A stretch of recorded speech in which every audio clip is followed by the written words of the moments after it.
Hello viewers, welcome back to my channel Jayanthi Nagarajan's World.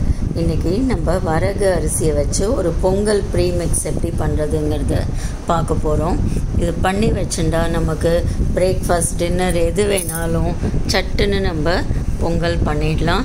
ஹெல்த்தியான வரகரிசியில் வர பண்ண போகிறோம். இதுக்கு ஒரு பேன் எடுத்துட்டு இதில் நான் ஒரு 1/4 கிலோ வரகரிசி எடுத்துக்கிறேன். இதில் 1.5 கப்னா 1/4 கிலோ அளவுக்கு வரும் சோறு. இதில் ஒரு 1.5 கப் அளவுக்கு வரகரிசி எடுத்துக்கிறேன். இப்போ எவ்வளோ வரகரிசி எடுத்தோமோ அதே அளவுக்கோ இல்லை அதோடு கொஞ்சம் கம்மியாகவோ நம்ம ரெகுலர் சாப்பாட்டு அரிசி எடுத்துக்கலாம். இல்லை பச்சரிசி பொங்கல் அரிசி வேணாலும் போட்டுக்கலாம். ஸோ 1.5 கப் வரகரிசி 1.5 கப்பு சாப்பாட்டு அரிசி போட்டு ரெண்டையும் லைட்டாக நம்ம வறுத்து எடுத்துக்கிறோம். ரொம்ப ப்ரௌனாலாம் வறுக்க வேணாம், கை பொறுக்கிற சூடு வர அளவுக்கு வறுத்தா போதும். இப்போ 1.5 3 கப் அரிசிக்கு நான் 1 கப் பைத்தம்பருப்பு போட்டிருக்கேன். நீங்கள் 2:1 வேணாலும் போடலாம், உங்களுக்கு பைத்தம்பருப்பு நிறையா பிடிச்சதுன்னா. 3:1 ஆனால் பர்ஃபெக்டாக இருக்கும்.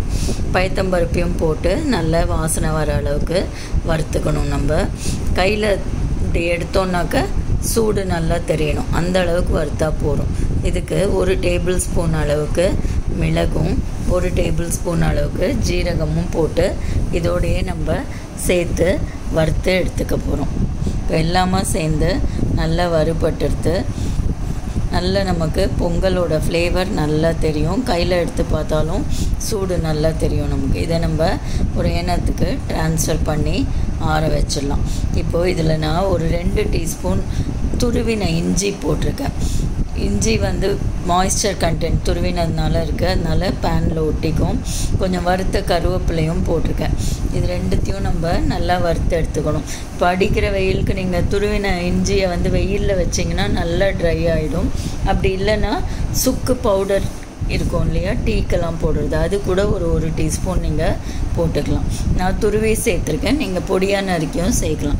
இதோட ஒரு கைப்பிடி அளவுக்கு முந்திரி பருப்பு போட்டுட்டு நம்ம வறுத்து வச்ச அரிசி பருப்பை கொஞ்சம் போட்டோன்னா எல்லாம் ஒட்டாமல் நல்ல ஈவனாக வறுபடும் நமக்கு.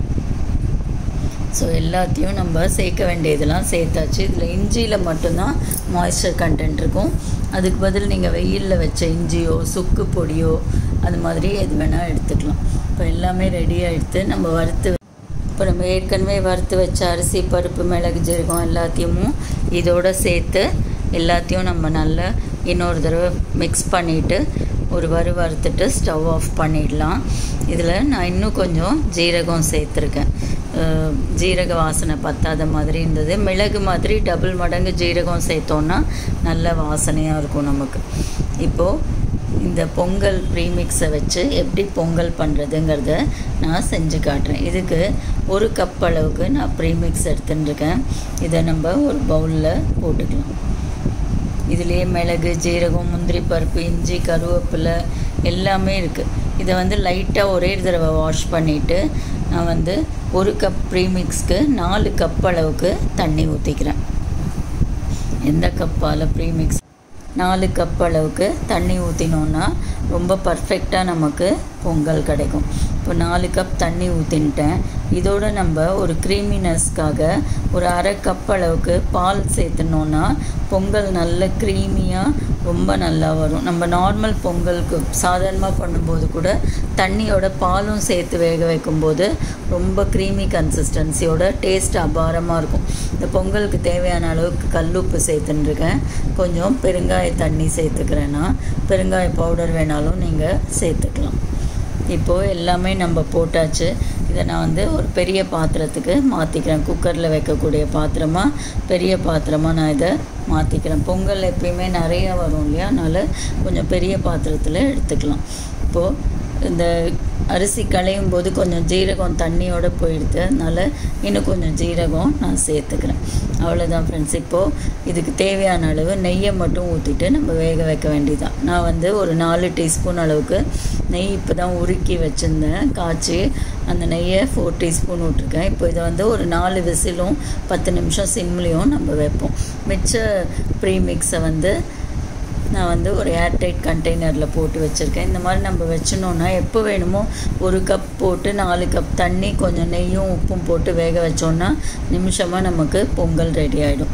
நீங்கள் உங்கள் குக்கரில் யூஸ்வலாக எப்படி பொங்கலுக்கு வேக வைப்பீங்களோ அதே டைமிங்ஸ் வச்சா போதும்.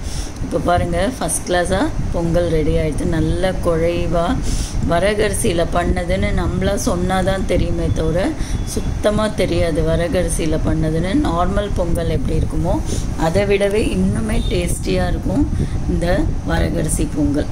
வரகரிசி கடுகு மாதிரி லைட் ப்ரௌன் கலரில் இருக்கும். ரொம்ப டேஸ்டி. இதுக்குன்னு வாசனையெல்லாம் எதுவுமே கிடையாது. அதனால் யூஷுவல் பொங்கல் மாதிரியே இருக்கும். உடம்புக்கும் ரொம்ப நல்லது. எவ்வளோ பிரமாதமாக வரகரிசி பொங்கல் ரெடி ஆகிடுது பாருங்கள் ஃப்ரெண்ட்ஸ். நல்ல குழைவாக ரொம்ப சூப்பராக வந்திருக்கு. இதுக்கு நான் தேங்காய் சட்னியோட பரிமாறியிருக்கேன். நீங்கள் உங்களுக்கு எந்த சைட் டிஷ் பிடிக்குமோ அதோட சேர்த்து பண்ணிக்கலாம். இப்போ ஸ்பூனில் எடுத்து காட்டுறேன். எப்படி குழைவாக வந்திருக்கு பாருங்கள். நல்ல ரெகுலர் பொங்கல் எப்படி இருக்குமோ அதே மாதிரி இருக்குது. நீங்கள் பொங்கல் சர்வ் பண்ணிவிட்டு மேலாப்பில் இன்னொரு 2 டீஸ்பூன் நெய் ஊற்றி கொடுத்தீங்கன்னா இன்னுமே ரொம்ப டேஸ்டியாக இருக்கும் நமக்கு கோவில் பொங்கல் மாதிரி. அவ்வளோதான் ஃப்ரெண்ட்ஸ். இந்த மாதிரி கப்லலாம் சட்னி வைக்கிறதோட சுற்றி நிறையா சட்னியும் மேலே கொஞ்சம் மாங்காய் ஊறுகாயும் வச்சு நான் சர்வ் பண்ணியிருக்கேன். உங்களுக்கு எப்படி பிடிக்குமோ நீங்கள் சர்வ் பண்ணிவிட்டு உங்கள் ஃபீட்பேக் அனுப்புங்க. நம்ம சேனலுக்கு சப்ஸ்கிரைப் பண்ணுங்கள் ப்ளீஸ்.